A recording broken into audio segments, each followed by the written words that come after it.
Steve. Well, technically, Steve's not new. You see, he died of a heart attack on his 16th birthday. But then, his parents, who own the biggest mansion in town, contacted this super shady company that specializes in bringing people back from the dead. It apparently costs a ton of money and doesn't always work. But in this case, it did work, and they brought their son back to life. Now, I'm happy for them. I really am. But the problem is that there's something fishy about Steve. Literally. As soon as he came back, the fish in the river all started to die off, which is a huge problem because our town is right on the water, and tons of people, including my dad, make a living as fishermen. Plus, I couldn't stand the fact that rich people could bring their loved ones back from the dead. Well, the rest of us had no choice but to accept our fate. Totally unfair. Pretty soon, the whole town grew suspicious of him and decided to take a vote on whether or not we should allow a zombie to live in our community. The day of the vote, Ben and I got to the town hall extra early so that we could get a good seat. But as the time for the vote drew closer and I looked around me, I started to get worried. Lots of people were walking over to Steve's parents to stand by them. That's when I realized Steve might not get voted out after all. Wait, this is an important decision. Don't you think we should have as much information as possible before we vote to potentially kick out a member of the community? I propose we take 2 weeks to gather evidence about this issue so that we can all take a more informed vote. For a moment, the room remained silent, but then, all of a sudden, Steve's mom stood up and started clapping. It was agreed. I would have 2 weeks to gather information about Steve in order to determine whether a zombie was really fit to live among us or not. This should be a piece of cake, we thought. Thank you so much for doing that, Rachel. She was thanking me? Because of me, Steve was soon going to be far away from her. Steve is a good kid, and I'm glad that at least someone recognizes it. I guess a mom has to love her kid, even if he is a menace. Ben met me in the parking lot after the meeting and said he wanted to help. I told him I was grateful for any help I could get, and then he surprised me by pulling out a detailed set of plans for how to expose Steve as someone unfit to stay among the living. His first idea was to prove that, being a zombie, Steve was too contaminated to be part of the community. So, he genetically altered a flea in his home laboratory so that it would suck the filthiest blood it could find. Then, he snuck it into Steve's bedroom and set up a special camera to record all of Steve's movements. Are you sure this is going to work? Trust me, zombies are the filthiest creatures on the planet. Once that flea feasts on his blood, it'll fill up like a balloon, proving that Steve is not only undead, but also a source of contamination for the community. On the screen, we could see Steve sitting at his desk. The flea was inching closer and closer to the bare flesh of Steve's calf until suddenly, it stopped. Then, Steve got up, grabbed a towel, and disappeared into the bathroom. After what seemed like forever, Steve walked back out wrapped in a towel. Then he picked up a shiny cylinder and started spraying himself. The flea didn't like that. It immediately started running around in circles so fast that we could barely keep track of it. Then, it let out a squeal and flipped over on its back. Is it dead?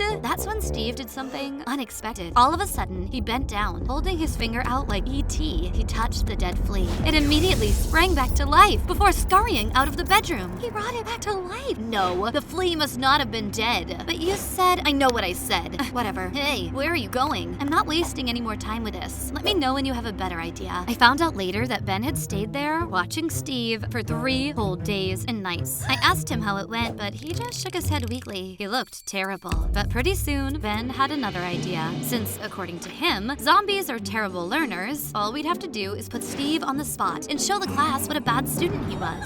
Luckily, the perfect opportunity arose when the English teacher told us we would each be presenting on a topic that one of our classmates would choose for us. I quickly raised my hand and volunteered to give Steve his topic. I looked back at Ben and grinned. You see, I knew that Steve's weakest subject was literary analysis, so the topic I chose for him was the character Caliban, a monster who appears in Shakespeare's The Tempest. But when it came time for the presentation, I was surprised by how eloquently Steve spoke about Caliban. In the book, Caliban is an ugly monster that nobody likes. But when Steve described him, he made him seem misunderstood, like it was actually a good-natured creature with noble values. Just what I thought. A zombie can't even understand the difference between a good character and a bad one. As we all know, Caliban is a monster, therefore, he is evil. That's not true. I talked to Shakespeare when I was dead, and he told me what I just told all of you. And why should we believe you? You really want me to prove it? Steve then told Ben that he had talked to a lot of people while he was dead, and that one of those people was Ben's father, who had a message for Ben. He wanted to let Ben know that even though he never visited him in the hospital, he understands that it was because he was scared. Liar! Then Steve began sharing messages from the dead relatives of other people in the class. At that point, the whole class was laughing, and the teacher stepped in to put an end to it. All right, enough with the joking around, Steve. Take a seat. What's my grade? An A+. Now please, just sit down. Ben Ben continued to test Steve in every conceivable way. He tried to prove that he was bad at gym, biology, and even saving a cat stuck in a tree. I continued to help, but with less and less enthusiasm. I was beginning to think that we really didn't have any evidence against Steve, and that what we were doing was even wrong. Steve had passed all of our tests. Doesn't that mean he should get to stay? And then I remembered what Mom had said right before she died, that no matter what happens in life, I should always be honest, no matter what. So I called Ben that night and told him about how I didn't think Steve deserved to be kicked out of town, and that I was even going to vote for him to stay. I was shocked when Ben agreed with me right away, without even putting up a fight, but I guess that just goes to show my mom was right. In fact, Ben surprised me again the next day by offering to present the video himself. But as he began to play the video we had made, I quickly realized why he wanted to present it himself. Then the video ended, and the whole auditorium erupted into a frenzy of activity. Townspeople jumped out of their seats and started shouting insults at Steve. I was horrified. As the mayor climbed to the stage and began trying to calm the crowd, I slowly backed away from all of the pushing and shoving. All of a sudden, I heard a voice from behind me. "I hope you're happy. I know that video is fake." It was Steve's mom, and she was angry. "I know you might not believe me when I say this, but I didn't have anything to do with this. It was Ben who made it look like Steve was bad." Ben? Of course. He could never forgive Steve for being a better son than he was. You see, when Ben's dad was dying in the hospital, Ben never once visited. So Steve went to the hospital every day to cheer him up. Ben always resented Steve for being brave enough to do what he himself couldn't do. Suddenly, I understood why Ben went to such extraordinary lengths to attack Steve. All right.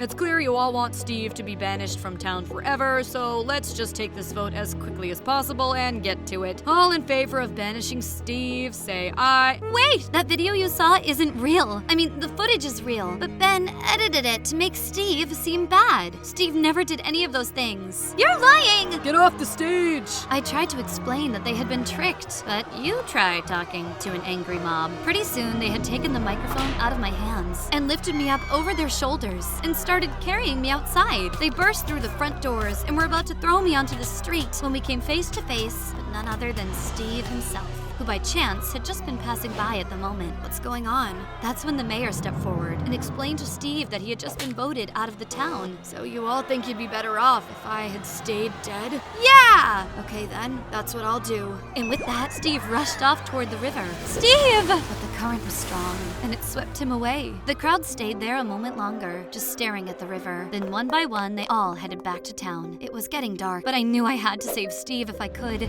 I followed the river downstream, stepping through thorny bushes and tripping on roots. Pretty soon, it was completely dark, and I had a hard time even seeing my hands in front of my face. Then, the clouds shifted and the moon came out, casting a reflection on the river. And that's when I saw Steve's body, washed up on the riverbank. I ran over to him and froze. He looked completely white, like he had drowned. But then I bent down, and he looked straight into my eyes. "Steve! You're alive!" You could say that. Steve didn't seem too enthusiastic. He explained that although he was alive and grateful that I found him, he could never go back to town. He could never see his mom again because it would be too dangerous to go back. "But you can't stay out here. If you stay here, I'm staying too." But Rachel, you have to go back. It's your home. The truth is, ever since my mother died, it just hasn't been the same.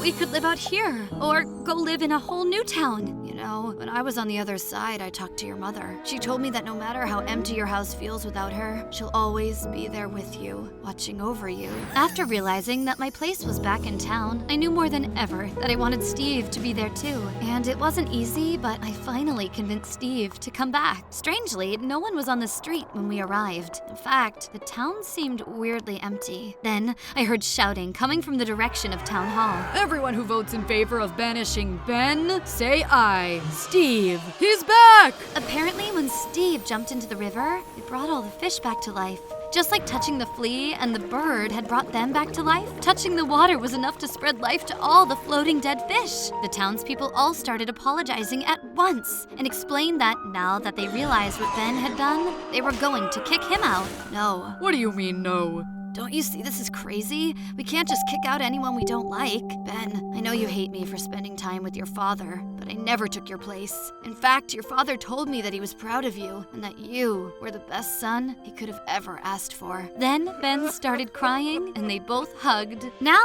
the town doesn't hold votes to try and kick people out. We hold meetings about how to keep the river clean and what activities to organize, like the townwide softball league and the bowling club. And I've got to say, with Steve around, this town is a whole lot better.